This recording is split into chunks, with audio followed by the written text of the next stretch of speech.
Shalom, saudara kekasih dalam Kristus. Saya menyapa Bapak Ibu dimanapun Anda berada. Sekarang saya ada di bawah kaki Gunung Lokon, Tatawiran. Ya, sebelahnya Gunung Tatawiran dan Gunung Lokon. Saya di bawah kakinya, tepatnya di Sulawesi Utara, kotanya Manado. Saya hadir di Sulawesi Utara hari ini. Saya menyapa Bapak Ibu yang kekasih. Dan saya akan membagikan pesan firman Tuhan yang singkat hari ini. Yang terdapat dalam Injil Lukas pasal yang ke-9. Sekali lagi saudaraku yang kekasih dalam Kristus, mari kita buka Alkitab kita. Injil Lukas pasal yang ke-9 ayat 57. Kita akan membacakannya. Kita akan melihat apa yang dikatakan oleh Yesus. Perikopnya, hal mengikut Yesus. Ketika Yesus dan murid-muridnya melanjutkan perjalanan mereka, berkatalah seorang di tengah jalan kepada Yesus, "Aku akan mengikut engkau kemana saja engkau pergi." Luar biasa perkataan orang ini. Dia katakan di ayat lain, di pasal yang lain, Matius pasal yang ke-8, ayatnya yang ke-18 mengatakan guru. Siapa orang ini? Orang ini ahli Taurat. "Aku akan mengikut engkau kemana saja engkau pergi." Luar biasa orang ini. Dia katakan, "Aku akan mengikut engkau kemana saja engkau pergi." Jikalau sekarang orang datang kepada Yesus, saya aja ada orang yang tertarik tentang Yesus. Langsung hati saya, waduh luar biasa. Ingin rasanya saya merangkul orang itu. Karena dia betul-betul dia mengatakan, "Aku hanya percaya dengan Yesus." Tetapi luar biasa, ini seperti mematahkan semangat orang ini. Begitu menggebu-gebu, begitu panasnya, begitu hangatnya dia katakan, "Aku akan mengikut engkau kemana saja engkau pergi." Luar biasa orang ini. Berarti orang ini sudah melihat apa yang dikatakan oleh Yesus. Hikmatnya, kuasanya, wibawanya, pengikut-pengikutnya yang begitu hebat dan luar biasa. Tentunya orang ini mengalami hal sesuatu yang dia lihat tentang Yesus. Makanya dikatakan, "Aku akan mengikut engkau kemana saja engkau pergi." Tetapi apa yang dikatakan oleh Yesus? Yesus berkata kepadanya, "Serigala mempunyai liang dan burung mempunyai sarang. Tetapi anak manusia tidak mempunyai tempat untuk meletakkan kepalanya." Ini kebalikan yang dikatakan oleh Yesus. Serigala mempunyai liang, burung mempunyai sarang, tetapi anak manusia tidak dapat meletakkan kepalanya. Apakah yang Yesus maksud di sini? Yesus tidak bisa tidur di rumah? Dia bisa tidur di rumah. Dia bisa tidur di rumah orang tuanya, mamanya. Dia bisa tidur di rumah saudaranya. Dia bisa tidur di rumah murid-muridnya, Matius, Markus, Lukas, dan murid-murid yang lain. Bukan itu yang Yesus maksudkan. Dia bisa tidur di mana tentunya? Dia bisa tidur di bawah pohon. Dia bisa tidur di taman. Saya belum tentu saya bisa tidur di rumah keluarga saya, saudara saya, sanak famili saya. Belum tentu. Tapi Yesus dia bisa tidur di rumah sanak famili keluarganya. Tentunya bukan ini yang Yesus maksud. Yang Yesus maksud, saudara yang kasih, poin pertama, bersikap tegas dengan dunia. Bersikap tegas kita dengan dunia. Kenapa? Karena dunia ini bukan tempat kita. Dunia ini bukan rumah kita. Kita bukan bagian dari dunia ini. Kita yang mempercayai Kristus Yesus Tuhan dalam hidup kita. Sekali lagi saudara yang kasih, siapapun Anda yang mendengarkan suara saya ini, janganlah kita terlalu mencintai dunia ini, ya, terlalu mencintai uang kita, harta kita, terlalu mencintai sanak famili keluarga kita. Ya, apakah kita dengan percaya dengan Tuhan kita tidak mencintai keluarga kita? Saya sangat cinta dengan keluarga saya, sangat sayang saya keluarga saya. Tapi luar biasa kebalikan yang Yesus katakan. Barang siapa ikut aku harus menyangkal diri, pikul salibnya, dan berani meninggalkan bapak, ibu, saudara laki-laki, saudara perempuan. Wah, luar biasa ini. Berarti saudara yang kasih, poin pertama ini harus ada harga yang dibayar. Harga yang harus dibayar untuk kita mempercayai, untuk kita beriman, untuk kita mengikut sebagai murid kepada Yesus itu. Amin. Mari kita lihat ayat selanjutnya. Ayat selanjutnya saya akan bacakan kepada Bapak Ibu yang kasih. Ayat 59. Lalu ia berkata kepada seorang lain, ikutlah aku. Ini Yesus mengatakan, dia berbicara kepada orang yang lain, ikutlah aku. Tetapi orang itu berkata, izinkanlah aku pergi dahulu menguburkan bapakku. Izinkan aku menguburkan bapakku atau mamaku atau saudaraku. Tidak salah kita bisa menguburkan saudara kita untuk kita hadir di pemakaman keluarga saudara bapak ibu kita. Tidak salah. Tetapi lihat saudara dikasih ayat selanjutnya ayat 60 dikatakan. Tetapi Yesus berkata kepadanya, biarlah orang mati menguburkan orang mati. Tetapi engkau pergilah dan beritakanlah kerajaan Allah itu di mana-mana. Dengan jelas Yesus mengatakan biarlah orang mati menguburkan orang mati. Kenapa Yesus mengatakan seperti ini saudara kasih, seperti berlawanan? Karena kasus-kasus tertentu di kebiasaan budaya orang Yahudi, mereka bisa berduka berkepanjangan, tangis menangis dalam duka bisa 7 hari. Bahkan kasus-kasus tertentu bisa 70 hari atau 100 hari. Tidak ada waktu, pemberitaan Injil akan tetap dijalani. Firman Tuhan akan dikumandangkan. Yesus akan mengutus murid-muridnya 2-3 orang. Kemana-mana akan tersebar. Begitu banyak puluhan pengikutnya diutus untuk pergi memberitakan Injil. Tidak ada waktu untuk menjalani tradisi budaya bangsa Yahudi. Makanya dikatakan biarlah orang mati menguburkan orang mati. Dengan kata lain poin kedua ini bersikap tegas dengan tradisi, kebiasaan, budaya-budaya yang tidak berkenan di hadapan Tuhan. Karena saudara yang kasih ada budaya-budaya, mungkin budaya Minahasa di Manado ini, ya yang baik, yang bagus masih bisa ditoleransi.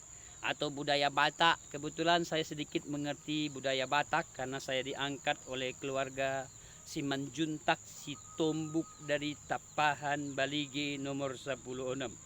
Saya sangat tahu tanah Batak, saya sudah ke Siantar, saya sudah ke Toba, Samosir, Borbor, Porsea, Balige, tanah Batak, desa, kampung saya sudah masuk. Dan saya melihat budaya Batak, waduh luar biasa. Kekompakan, kebersamaan, apalagi kalau dibilang sudah satu marga, waduh luar biasa sekali. Ini tentunya budaya yang baik, yang bagus. Ada budaya-budaya lagi, mungkin budaya Toraja, kebersamaan mereka, kerukunan mereka. Saya beberapa kali melayani di IKT, Ikatan Keluarga Toraja. Ini budaya yang baik, yang bagus. Tetapi ada budaya-budaya yang tidak berkenan. Budaya-budaya yang tradisi-tradisi yang tidak berkenan di hadapan Tuhan yang sulit saya jelaskan di poin pembicaraan saya saat hari ini. Ya, contoh yang bisa saya jelaskan mungkin budaya-budaya kebiasaan datang ke kuburan bertanya-tanya di sana, memberi makan kepada kuburan itu, di dalam kuburan diberi makan paha ayam, dikasih minum di situ. Orang yang sudah mati tidak dapat makan, dia tidak bisa makan itu benda yang dibawa. Sudah kasih dalam Kristus. Ada orang menyembah pohon besar, ada orang menyembah batu yang sangat besar. Mereka menyembah, ini budaya-budaya yang tidak berkenan, ya.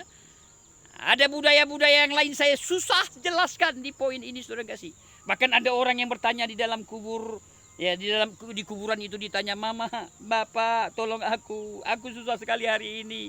Tolong mama. Dan coba bayangkan bapak ibu, kalau bapak mama itu dalam kubur dia bicara, dia mendengar, ya anakku, ada apa anakku? Apa nggak bingung saudara kasih dalam Kristus?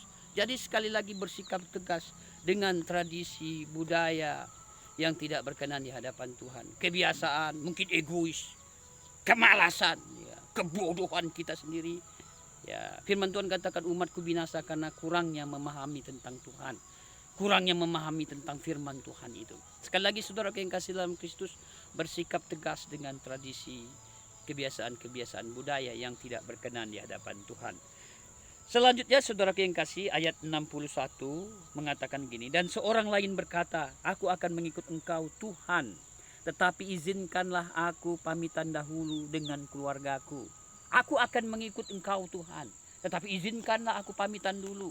Izinkanlah aku mau izin dulu, ya, izin dulu, dikasih atau tidak, untuk aku melayani Tuhan, untuk aku memberitakan pemberitaan Injil itu. Izinkanlah aku pamitan itu. Sulit saya jelaskan di sini saudara yang kasih. Saya hanya bisa katakan kepada Bapak Ibu saudara kekasih dalam Kristus dimanapun Anda berada, ya, Mari kita lihat ayat selanjutnya. Ayat 62 dikatakan, tetapi Yesus berkata, setiap orang yang siap untuk membajak tetapi menoleh ke belakang tidak layak bagi kerajaan Allah. Kita sudah mengikut Yesus, kita percaya dengan Yesus, ya. Dikatakan sulit bagi orang yang sudah membajak di sawah untuk kembali ke belakang, melihat ke belakang. Di belakang saya ini ada sawah, ya. Saya di bawah kaki Gunung Tatawiran, Gunung Lokon sebelahnya, ya. Ada sawah tapi sudah dipanen, ya. Ya. Membajak bagi orang yang sudah membajak tetapi dia menoleh ke belakang sangat sulit. Bagi kita orang yang sudah percaya dengan Yesus, jangan melihat lagi ke belakang, jangan lagi memandang ke belakang, hatinya ada di belakang seperti bangsa Israel. Mereka sudah meninggalkan tanah leluhurnya. Mereka berjalan bersama dengan Tuhan, Tuhan yang memimpin menuntun mereka, Tuhan yang berperang dengan tangan yang kuat. Bahkan laut terbelah menjadi dua. Mujizat demi mujizat, 10 tulah dimunculkan, bahkan laut terbelah menjadi dua. Di padang gurun mereka dalam pemeliharaan Tuhan, penjagaan Tuhan. Tetapi apa yang terjadi? Mereka membawa sikap hati mereka, suka bersungut-sungut, kebiasaan egois mereka, tradisi budaya mereka. Mereka teringat lagi dengan bawang pre, bawang merah, rempah-rempah. Mereka teringat daging. Mereka katakan, Musa, kenapa kau bawa kami ke sini? Tidak adakah tempat untuk kami mati di sana? Tidak ada kurangkah kami makanan di sana? Mereka teringat lagi di belakang. Saudara yang dikasihi dalam Kristus, siapapun engkau yang mendengarkan suara saya ini, dimanapun Anda berada, bagi kita yang mempercayai, kita mengimani Yesus dalam hidup kita, sekali Yesus tetap Yesus. Sekarang Tuhan memberikan semangat iman rohani yang sangat luar biasa dalam hidup saya. Makanya sangat luar biasa pengikut-pengikut Yesus. Kita sudah lihat tentang Saulus yang dulunya Paulus. Dia berubah menjadi Paulus. Dia mengalami Tuhan. Sekalipun darahku tercurah, kata Paulus, karena iman percayamu aku tetap bersuka cita. Mengucap syukurlah senantiasa, karena itu ialah yang dikehendaki oleh Kristus Yesus Tuhan. Tetaplah berdoa, jangan padamkan roh. Luar biasa, Paulus di penjara, dianiaya, disiksa, tetapi dia dapat menulis suratnya. Dan kita dapat membaca, inilah orang yang mengalami Tuhan. Sekali lagi, siapapun engkau itu, yakinkan engkau mengalami Tuhan. Bukan hanya percaya dengan Tuhan, mengalami Tuhan dalam hidupmu.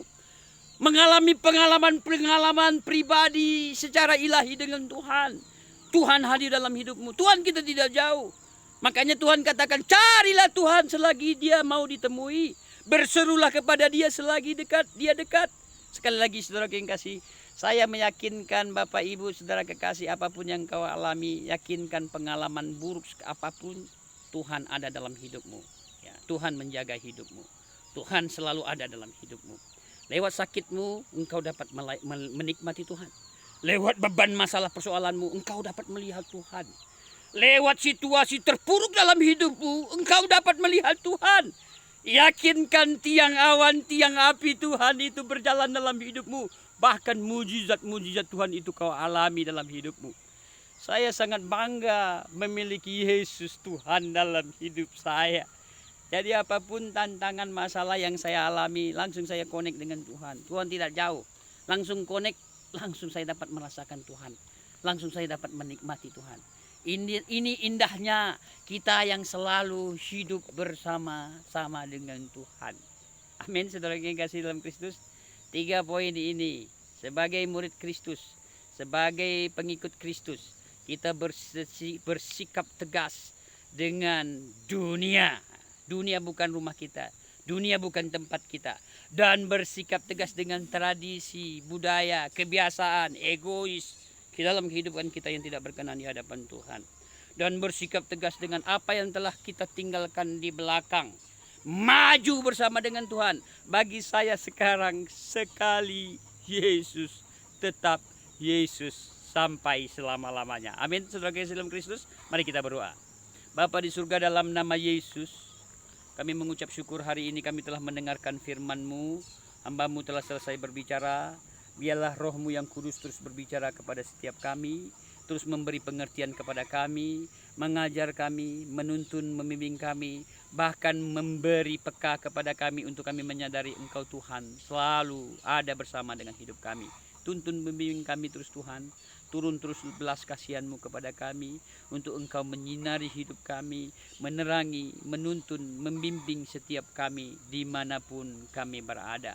Terpujilah Engkau ya Bapa, sungguh kami sangat mengucap syukur. Di dalam anak-Mu Yesus Kristus kami berdoa dan mengucap syukur. Haleluya. Amin.